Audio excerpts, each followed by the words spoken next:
Luther is not yet Luther, just a man coming out of a barbershop saying something to me. I answer as I always do, men coming out of barbershops saying something to me. Not like I answer sisters or elders or a man coming out of Jamil's Natural Connection restaurant, the Neighborhood Arts Center, the Institute of the Black World. My answer pitched somewhere between a man coming out of a bar and a man coming out of a building unknown. The man says something more.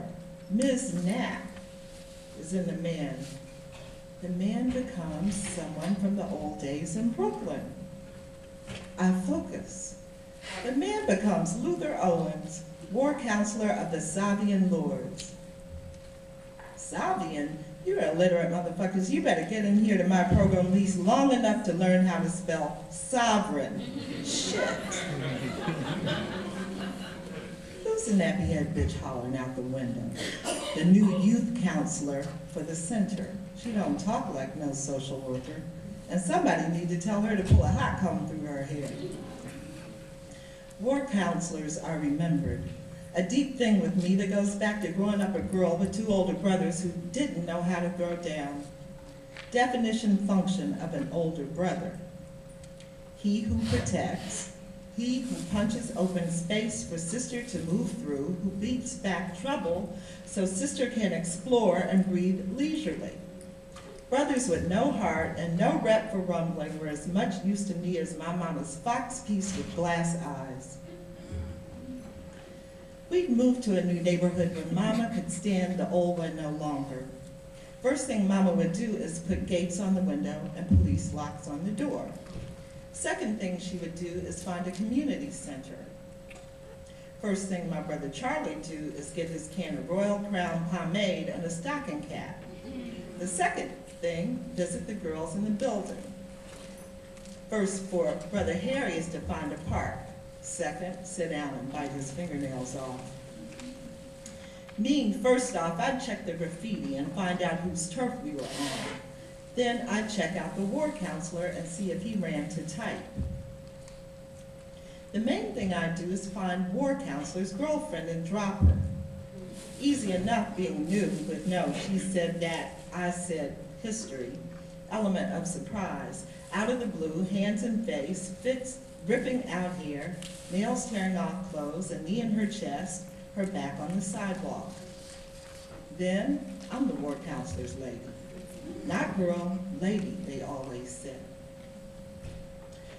War counselors were public tough and secret tender.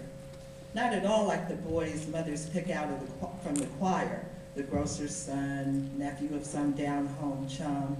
They'd sit on your mama's sofa and mimic respectability.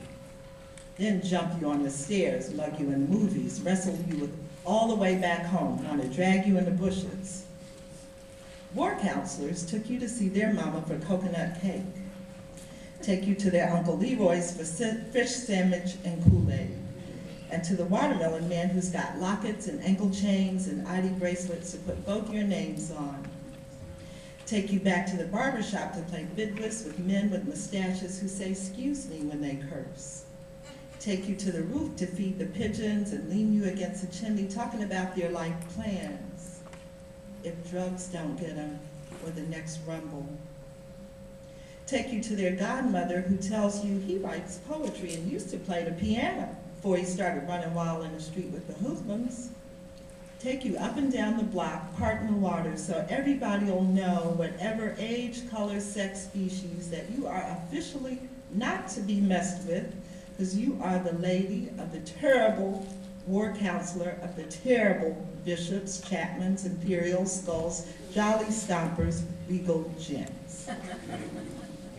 Mothers don't go on the block, they sit on the, mothers' picks don't go on the block, they sit on the sofa and talk scary. Talk about working in the post office and becoming a cop and marrying you and living in St. Albans with kids to take to the Macy's Thanksgiving Day parade. War counselors give you jewelry and perfume and say how fine it is that you are on an honor roll. Bring you fried chicken, a jar of lightning bugs, dance on a dime with you and sweat up your hair and make you swear not to forget the folks on the block. came back but to a block called Warren Street. Came with memories with basketballs and leotards, Du Bois and Malcolm posters, equivalency diplomas, and my hair en natural. Hired Luther sight unseen. Saw his name in the schoolyard, on the police station wall, in the center's bathroom, scratched on the piano on the second floor. Saw women reach into their bags at the mention of his name. Saw them clutch their tear gas fountain pens and curse. Saw grown men clench their fists at the sound of Soviet. And at Luther, get rocks all in their jaws. Who is this Luther person? What's his name doing on the payroll? And I haven't even interviewed him yet. We don't do things that way at this settlement house. Which one is he? He's an artist?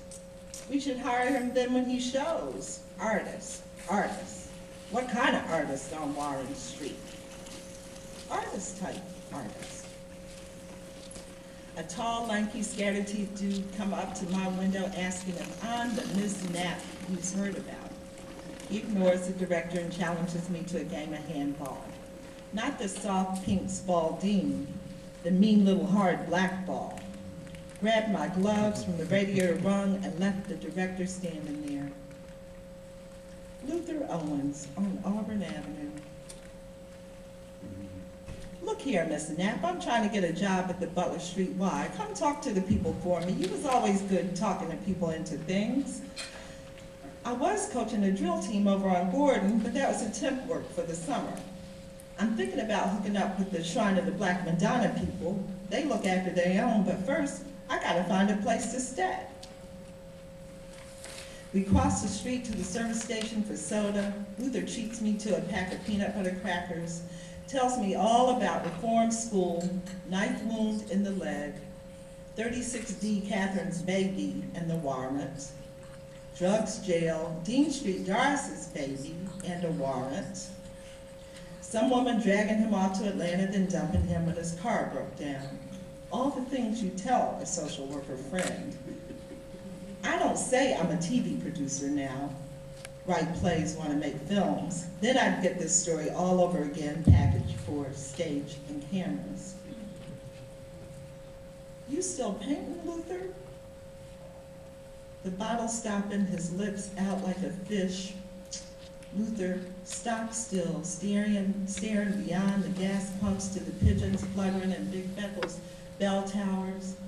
Remember the time we took off a hobby store to get him supplies. Me, him, Buzzy, 36D, Catherine, and Spy Boy. Now, then he takes a drink, holds it in his cheeks for a long time before he swallows. No gasping or sucking for air like I do.